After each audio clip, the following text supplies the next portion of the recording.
Hey, welcome to today's episode of Reality TV News. We post videos daily, so if you haven't subscribed to our channel yet, smash that subscribe button so that you don't miss any important update. It's free for you, but it motivates us to keep bringing good updates for you. Okay, so the first update we have today is, well, it involves Ava Dash and some housing issues. Right, we're talking about her apartment situation. There's quite a bit of detail floating around. There really is. It centers on an apartment in Tribeca. And the rent figure mentioned is pretty specific, $9,995 a month. Almost 10 grand. Yeah. And apparently the issues with payment started, what, back in July 2024? That's the timeline reported, yeah. And then things progressed, and an official eviction notice was reportedly obtained in October 2024. Okay, so a few months later. And the filing itself, it wasn't just Ava, right? No. The information indicates it named Ava and 3 other tenants as well. And the core reason. Right. Just non-payment, pretty much. Failure to pay rent for, I think, 4 whole months.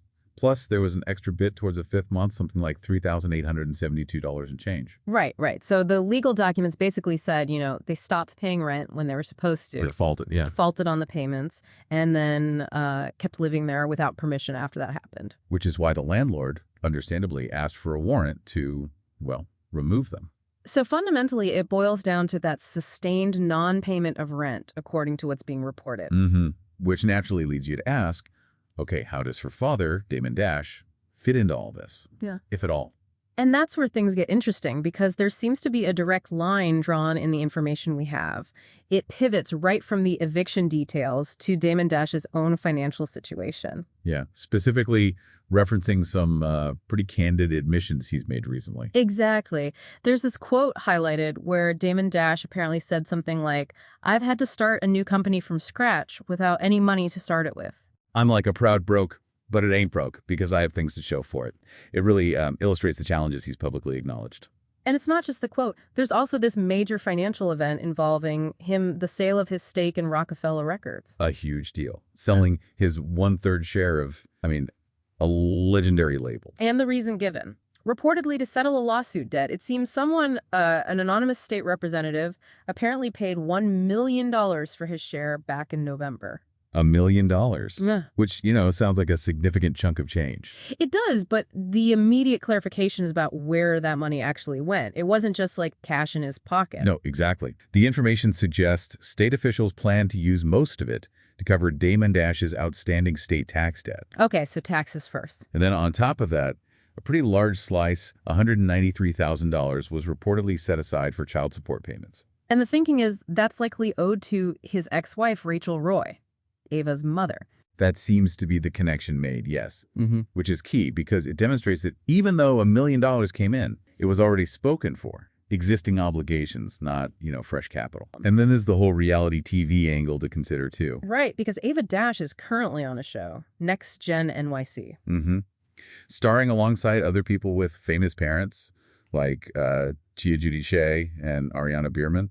So she's in the public eye through this show, which leads to this other piece of speculation. About whether this real-life drama, the eviction, might actually end up on the show. Which is, kind of fascinating. The possibility that this eviction could become a storyline.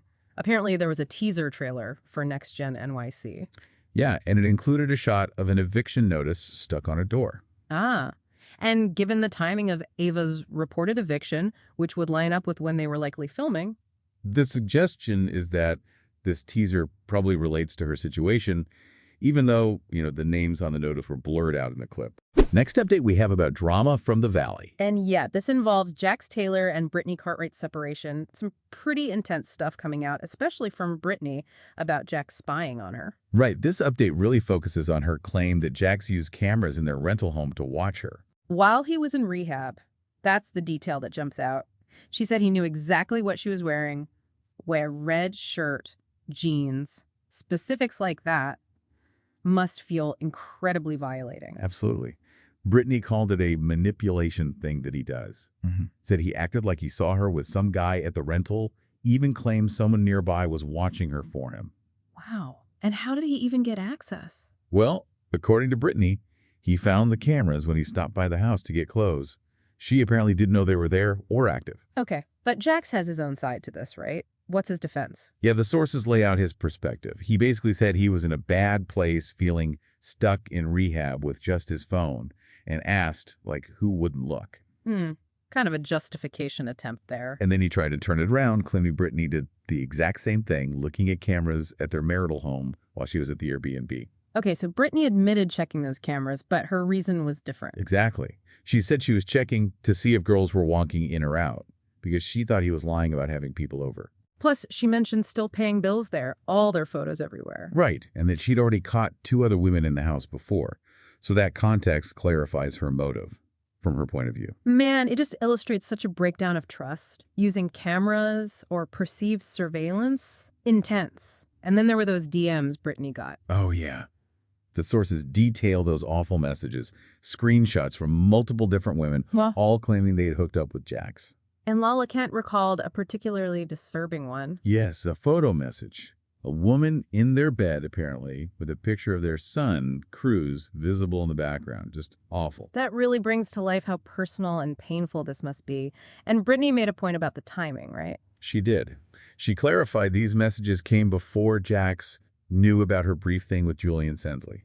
She feels Jax tries to spin that narrative, making it seem like he waited. So she's trying to set the record straight on the timeline. That demonstrates her trying to control her own story here. Definitely. Then there's this whole fake heart attack claim from his time in rehab. Right. This supposedly happened after he heard Brittany in the house, and he got asked directly about it on the Valley After Show. He totally denied faking it. Said you can't fake the tests, the machines, all that. So what was his story? His version is that the staff saw super high blood pressure, suggested the hospital, but he refused, fell asleep, felt fine later, declined treatment. Okay.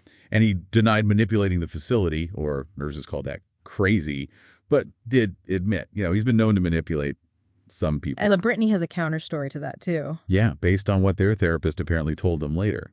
She said the therapist admitted Jax didn't go to the hospital the next day and that the therapist had lied about it earlier. Wow. So completely conflicting accounts there. Yeah. It just depicts such a messy situation around his rehab stay. It really adds another layer of complexity. And the house dispute is another huge part of this. Brittany saw a lawyer, financials came out, showing she was stuck with the mortgage. And not just the mortgage, it apparently more than doubled because Jax fell behind on taxes. That's a massive financial hit. It is.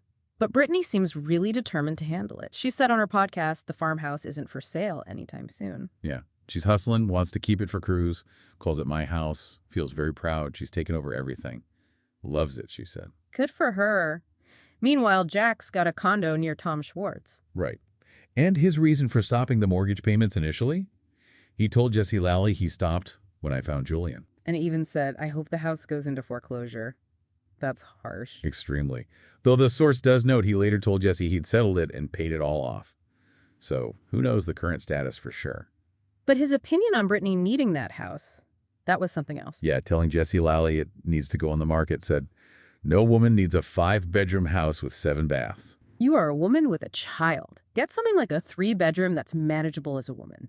Wow. Yeah, manageable as a woman. Yeah. That phrasing definitely offers some insight into his viewpoint.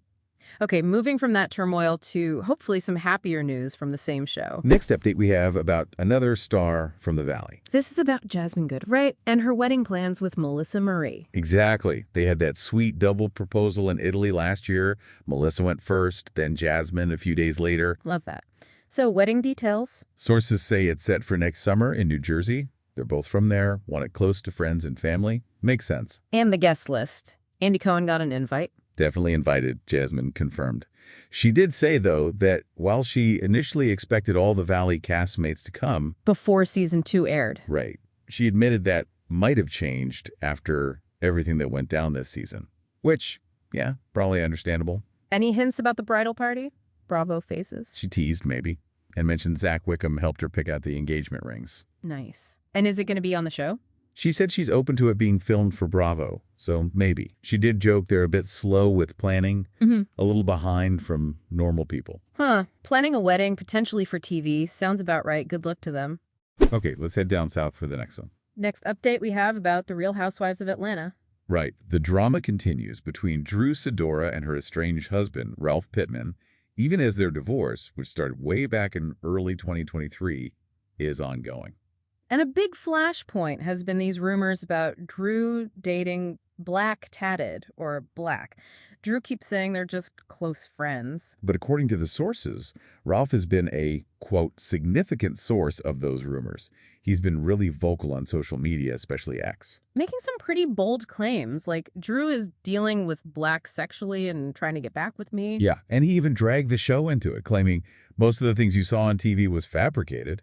Said he played the bad guy for Drew to keep her peach, but now she's taking it too far. He got specific about the Tampa trip storyline too, right? Calling it fabricated. Exactly. Said it didn't happen the way y'all thought was done so Drew could keep her spot. Claimed she cheated on him and lied about him cheating. He also threw in that she had my location on her phone. Wow. And he didn't stop there. He posted texts and photos. Texts allegedly between Drew and Black, and photos of Drew with Tai Young.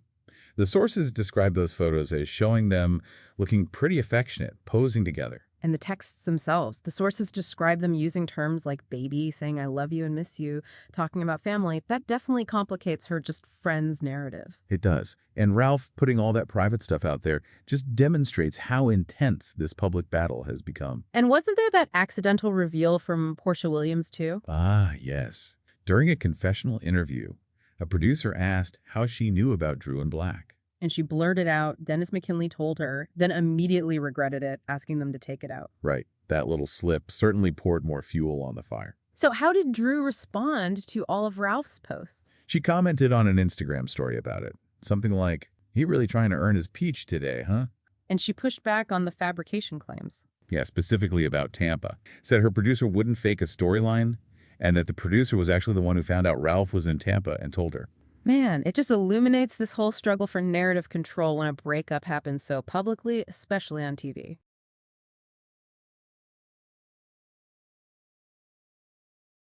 And speaking of RHOA stars and major developments. Next update, we have about another significant development for a RHOA star. This one's about Porsha Williams and her divorce settlement with Simon Gobadai. A big court ruling just happened. Right, the judge enforced their prenup. This was after Simon's deportation to Nigeria, and they both appeared via Zoom, correct? That's right. And the details of the settlement for Porsha are pretty significant, according to the sources. She's getting $40,000 a month in alimony. Wow, for how long? For about 14 to 15 months. Plus, all her legal fees are covered. Okay.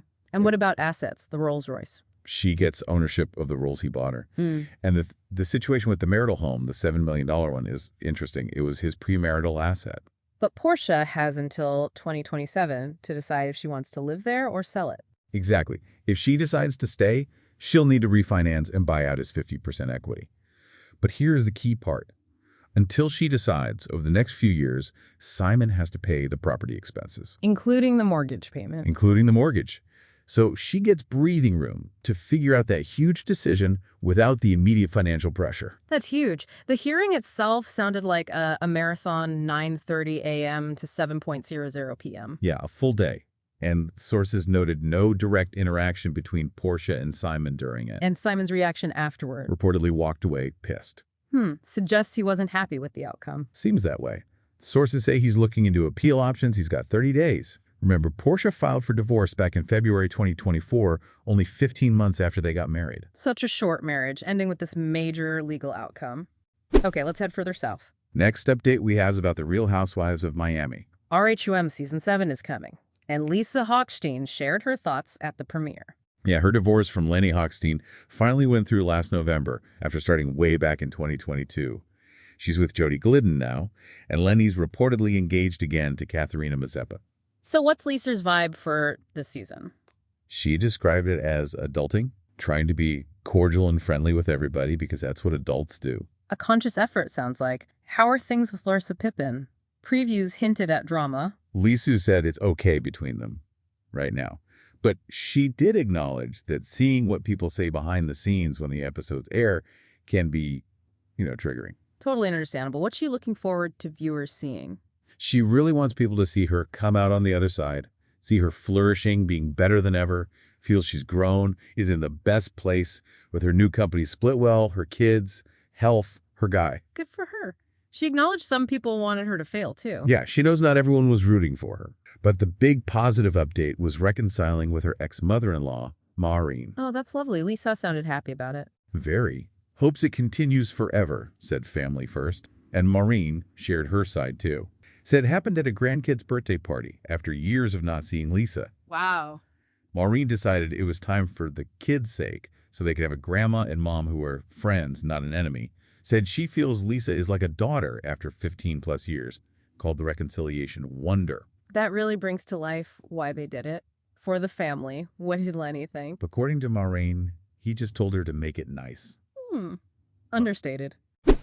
Okay, and speaking of Larsa. Next update we have about Larsa Pippen and her recent relationship. Right, Larsa talked about splitting from Marcus Jordan at the RHOM premiere, too. Yeah, and according to her, the main reason came from her kids.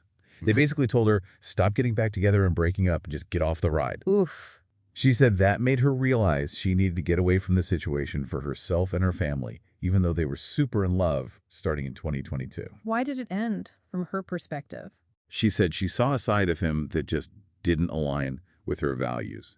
The source also mentioned those past issues with Marcus, the drug use accusations, and arrest Alexia Napola brought up. Larsa called it all stressful and embarrassing.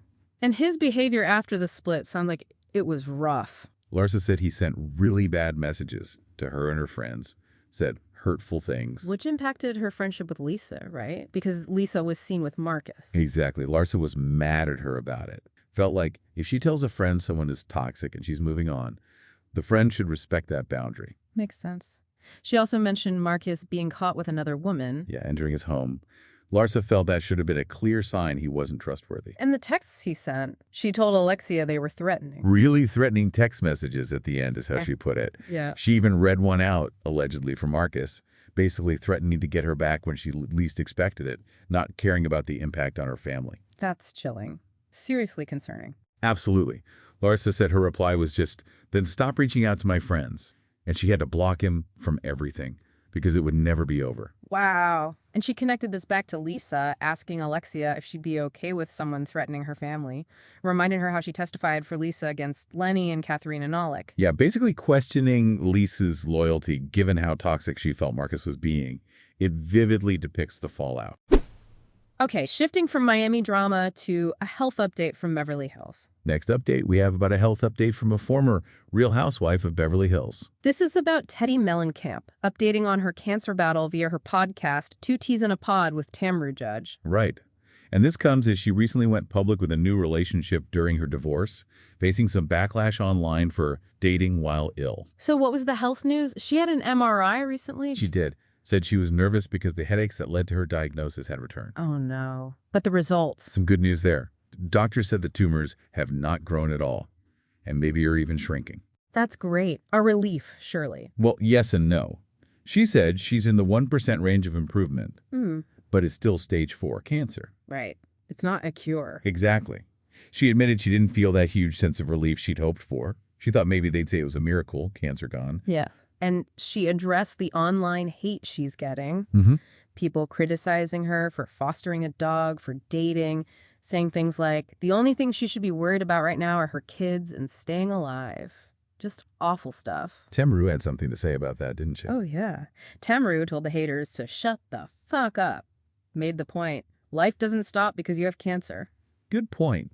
Did Teddi say more about the new guy? Just a little. Said he's taking good care of her, very kind, nice, not married, no kids, but a private person. Sounds like some positive support there. Okay, moving from personal health to the health of reality shows themselves. Next update we have about potential reality TV crossovers and spin-offs. Right, Summer House just ended season 9, and season 10 feels a bit up in the air, doesn't it? Lindsay Hubbard's a mom now. Paige DeSorbo says she's leaving. Definitely uncertain. And the sources say fans are really pushing for a spin-off, like begging Bravo for one focusing on the women, maybe doing adult things in the city. Some want Amanda Batula in it, too. Has Lindsay Hubbard said anything? She kind of teased it in an Us Weekly interview, said she's not saying no, that fans are onto something, and even winked. It evokes that maybe something is being discussed. Interesting. And what about Paige leaving? Lindsay said it's sad for the show, but she doesn't think Paige is going to be gone forever. Feels Bravo can't fully let her go, said she'd lasso her back. Another potential tease. Could be. All this uncertainty leads into these dating rumors. Carl Radke and Venita Aspen.